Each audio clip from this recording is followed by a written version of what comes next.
दोस्तों नमस्कार। हमारी आज की पोस्ट चाइना पर होने वाली है। दरअसल यह एक बड़ी योजना पर काम कर रहा है। इसका कहना है कि IMF यानी इंटरनेशनल मॉनेटरिंग फंड में पश्चिमी देशों का दखल काफी ज्यादा है। साथ ही यहाँ डॉलर का बड़े लेवल पर यूज किया जाता है, जिसका फायदा अमेरिका को मिलता है। उसकी करेंसी दूसरी करेंसियों के मुकाबले मजबूत होती है। हम इन दोनों ही परिस्थितियों से निकलने के लिए IMF के समांतर एक और संगठन का गठन करेंगे, जिसका नाम होगा AMF यानी एशियन मॉनेटरिंग फंड। अब यह दोनों क्या भला है, इस पर बात करते हैं। सबसे पहले IMF की बात करें तो दुनिया भर में दो बड़ी वित्तीय संस्थाएं हैं, एक वर्ल्ड बैंक और दूसरा IMF। ये दोनों ही दुनिया भर के देशों को लोन देने का काम करती हैं, लेकिन यहाँ दोनों के काम करने का तरीका और क्षेत्र अलग अलग है। वर्ल्ड बैंक की बात करें तो यह डेवलपमेंट से संबंधित कार्यों के लिए लोन देता है, ताकि सरकारें अपने देश में विभिन्न तरह के इंफ्रास्ट्रक्चर को डेवलप कर वहाँ की जनता को उनकी मूलभूत सुविधाएं प्रदान करें, जैसे सड़कें, रेलवे, मेट्रो, डैम या इसी तरह के कार्य के लिए वर्ल्ड बैंक सरकारों को लोन के रूप में सहायता प्रदान करता है। वहीं IMF की बात करें तो यह उन देशों को लोन देता है जिनकी अर्थव्यवस्था या तो डूब चुकी हो या डूबने की कगार पर पहुंच चुकी हो, जैसे पाकिस्तान, श्रीलंका, भूटान, ताकि इनकी अर्थव्यवस्था को डूबने से बचाया जा सके। हालांकि यह दोनों संस्थाएं विश्व के सभी देशों को सहायता देने का काम करती है, परंतु इनमें भी आंतरिक रूप से पॉलिटिक्स हावी रहती है। इन्हें किसी न किसी रूप में अमेरिका ही कंट्रोल करता है। इसके उदाहरण के रूप में बात करें तो मान ले IMF के पास किसी देश की लोन के लिए रिक्वेस्ट आती है, तो IMF के सदस्य देशों के प्रतिनिधि इसको लेकर वोटिंग करते हैं। इन देशों की वोटिंग पावर भी अलग अलग होती है। जैसे हमारे देश में राष्ट्रपति चुनाव में सभी राज्यों के विधानसभा सदस्यों की वोटिंग पावर भी अलग अलग होती है।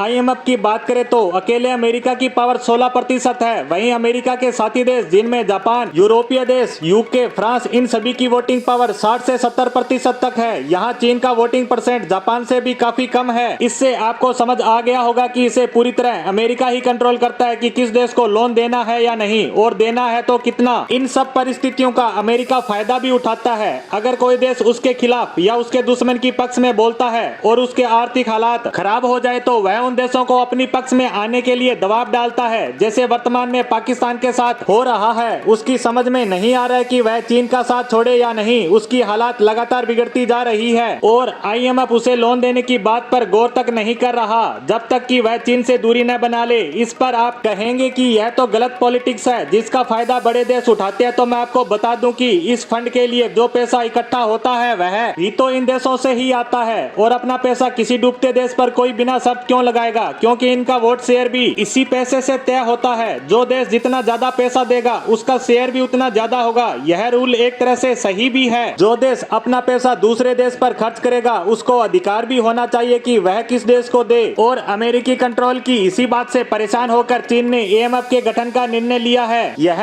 एशिया के उन देशों को मदद देगा जिनकी आर्थिक स्थिति सही नहीं है। इसके लिए चीन ने एक देश मलेशिया को इसमें शामिल होने के लिए तैयार भी कर लिया है। कहा जा रहा है कि इसके बाद पाकिस्तान, म्यांमार, श्रीलंका भी इसमें शामिल हो सकते हैं। जिस तेजी से चीन इस पर काम कर रहा है उस हिसाब से यह संगठन जल्द ही अस्तित्व में आ जाएगा, और यही चीन की सबसे बड़ी चाल है। जैसा कि आपको पता है, ये देश चीन से भारी ब्याज पर लोन लेकर अपने देश में डेवलपमेंट करते हैं, और इस कर्ज से इतना दब जाते हैं कि इनकी किस्तें नहीं चुकाने से चीन इनके बंदरगाह, एयरपोर्ट जैसे महत्वपूर्ण स्थानों पर कब्जा कर लेता है। इस स्थिति में अगर ये देश AMF में जाएंगे तो वहाँ भी चीन का दबदबा होगा। उससे बार बार लोन लेकर उसी का कर्ज चुकाते रहेंगे, लेकिन इनकी अर्थव्यवस्था वहीं की वहीं बनी रहेगी। इस तरह एक बार जो देश चीन के बुने इस जाल में फंस गया वह इससे बाहर नहीं निकल पाएगा। वैसे सब देशों को इसके बारे में पता है कि चीन उनका इस्तेमाल कर रहा है, फिर भी वे इसमें फंसते ही जा रहे हैं। अब देखने वाली बात है कि आने वाले समय में अमेरिका और IMF इसे लेकर क्या कदम उठाते हैं। इसी के साथ हमारी आज की पोस्ट को यहीं समाप्त करते हैं। धन्यवाद।